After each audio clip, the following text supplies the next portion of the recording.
What's up, y'all? We back. Invest in your culture, man. Yeah, go to my website, man. Check out my merch. You know what I'm saying? Check out more of my content, man. We out here. We doing our thing. So, Pete Hegseth, is that how you say his name? Pete Hegseth. The Secretary of War. So, you know, I've just kind of realized that, you know, these people are just, you know, and I like when I say these people, I don't want you to just group it into somebody with specific skin color or a specific background, right? I say these people because they have a common trait of always wanting to fight, and it's kind of getting irritating. You know, we have too many people who believe that everything has to be fought for. Nothing can come to diplomacy. And the only way for diplomacy is through fighting. You know what I'm saying? That's why we don't have a Secretary of Defense anymore. We have a Secretary of War. And we about to find out more about this Pete Hegseth. I came across this and I was just like, Pete Hegseth's Holy War. What are we talking about today? So man, let's see what this guy is talking about, man.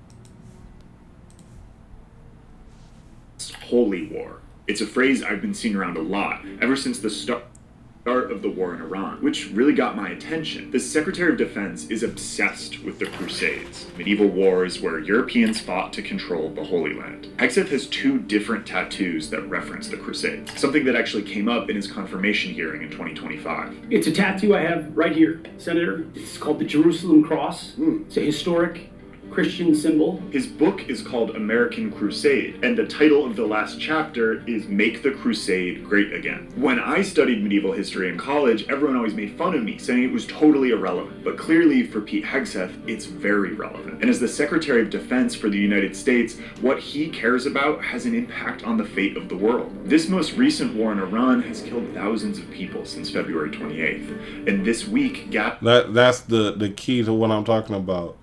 We got a guy that's in office that it believes in the Crusades and that they were justified. At the end of the day, I'm just going to say it like this. People do evolve, but people cease to evolve when they repeat the patterns of the past. I hope that didn't go too over your head, but yeah, man. And it sucks because at the end of the day, you can't make me feel that this war in Iran is justified. It's not justified at all. Gas prices hit their highest level since the start of the war. Even with a ceasefire, this conflict doesn't seem any closer to ending. So let's take a look at this holy war, investigating the actual history of the Crusades to see how Pete Hegseth's obsession with medieval history might actually affect U.S. foreign policy and the future of the war in Iran. Our present moment is much like the 11th century. We don't want to fight, but like our fellow Christians 1,000 years ago, we must. We need an American crusade. We Christians, alongside our Jewish friends and their remarkable army in Israel, need to pick up the sword of unapologetic Americanism and defend ourselves. We must push Islamism back. Pete Hegseth wrote that in 2020. When he was a Fox News host. But now, in 2026, he's the Secretary of Defense and one of the biggest supporters of going to war with the Islamic Republic of Iran. Nearly all of Trump's senior cabinet members has expressed serious reservations about the war in Iran and whether it was a ill-advised idea, except for Pete Hegseth, who seems to have consistently been enthusiastic about this war to the point that Trump has actually referred to it as Pete's War. And if it's Pete's war, then it's important to understand how he's thinking about the war. Now, a bit of historical context. The Crusades were a series of religious wars in the Middle Ages, mainly fought by Christians against non-Christians. They were often started by the Pope and first aimed at taking Jerusalem from Muslim control, but over time, these wars spread to other regions throughout Europe. And here's Hegseth's version of that history from his book, American Crusade. By the 11th century, Christianity was so besieged by Islam that Christians had a stark choice. to wage defensive war, and his emphasis on defensive, or continue to allow Islam's expansion and face existential war at home in Europe. So I guess how does that sound to you? Like nonsense. The major claim that he's making... Shout out to him. It's nonsense. You can't make it make sense. Like, at the end of the day, right, they take advantage of people who can't read the book. And it still happens to today. You know what I'm saying? People don't read the full books. You know, even with Islam, some of them people don't even read the full book. Like, it is what it is. These people don't read the whole book. And then when it comes down to the whole historical value of it, yes, it's nonsense. Because at the end of the day, these people probably fought wars based on lies. Just like we're still doing to this day. Here is that Islam is the aggressor. Absolutely not true. 100% not true. And then he's just kind of very neatly kind of smoothing it over, saying that Islam is ontologically, existentially, always kind of an aggressive force that attacks other people. Hegseth's interpretation of the Crusades as a defensive war falls into a common misunderstanding of the Crusades. He's trying to say that these Crusaders are progenitors of us today on the American right, that we need to do this once more. It's an extreme oversimplification of a series of conflicts that lasted centuries. The other thing, too, is that, of course, Hegseth served in Afghanistan. And this matters, because he's cast himself as a crusader. Let's take another look at his tattoos. Deus Vult is on his bicep. It means God wills it, and it was a rap. Before we get into these tattoos, now, let's add a little bit of context, right? Him actually being in Afghanistan will shape his ideology and his view on Muslims. You know, I've heard a lot about the Muslim population in Afghanistan, especially from the army, the people who served there, right? They don't have a lot of good things to say about those people over there. All of this is set up. This is all set up. This is all part of a big plan. This is the holy war to end all holy wars.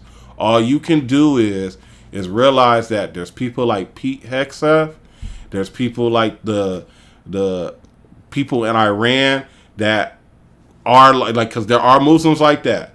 Like, we not, like, he's saying, like, the guy just said it's nonsense. There are Muslims who's like that. You know what I'm saying? We infidels to them.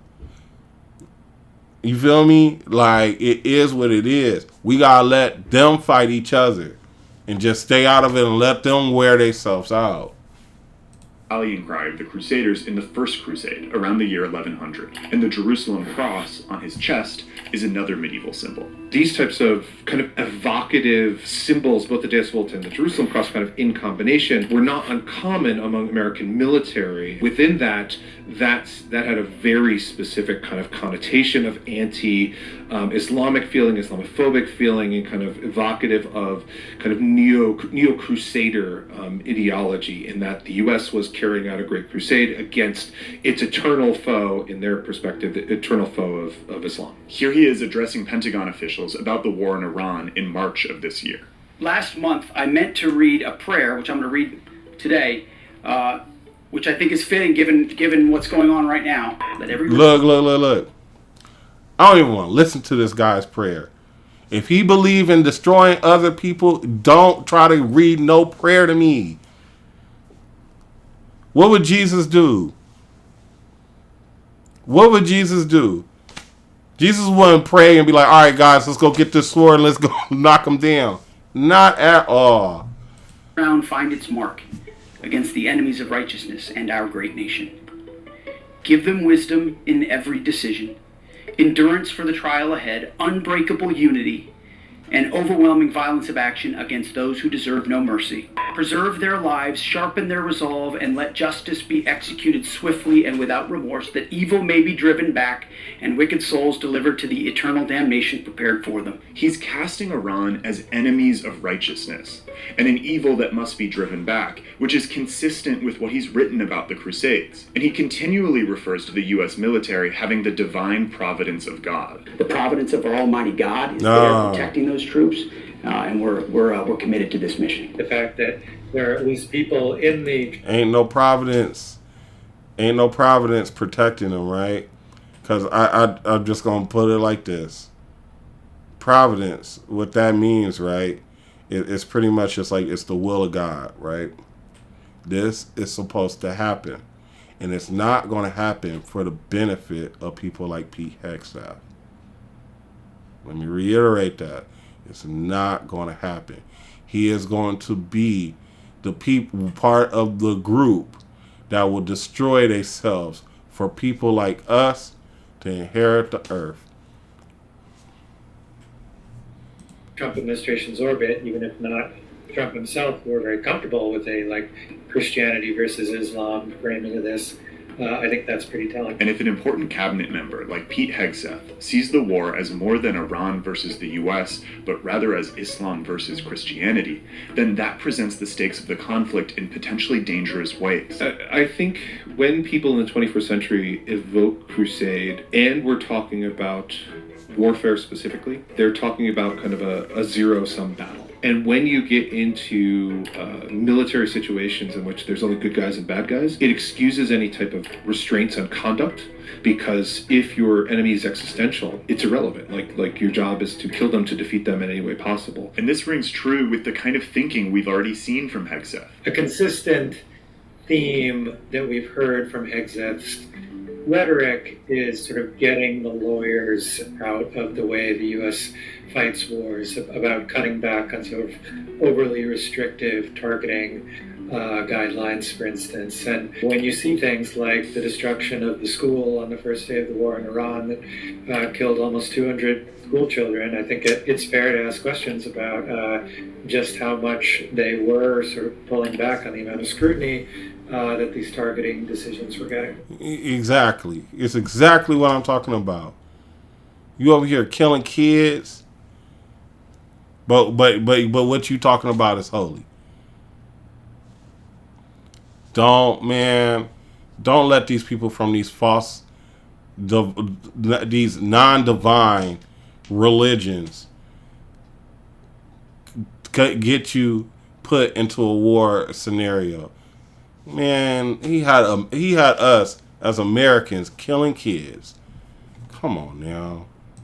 And there are some other very real diplomatic ramifications towards framing the war in this way. And you don't want to be using words like crusade. You don't want to be casting this as a kind of apocalyptic battle between Christianity and Islam, because that just feeds into the narrative of groups like Al-Qaeda and like ISIS, and it has to be said, the Islamic Republic of Iran today would love to have this be portrayed as this sort of Christian war against Islam. And most importantly, if Hegseth thinks of this war as part of a crusade, then violence seems inevitable. The nation of Iran is not, the caliphs of Baghdad who existed, in the 9th and 10th and 11th centuries, right? But to Hegseth, that's a distinction without a difference. There are bad guys over there. They are Muslims. We are Christians. They are our enemy in this kind of cosmic war between God and the devil. And that means there's going to be violence, that people are going to kill other people because of it.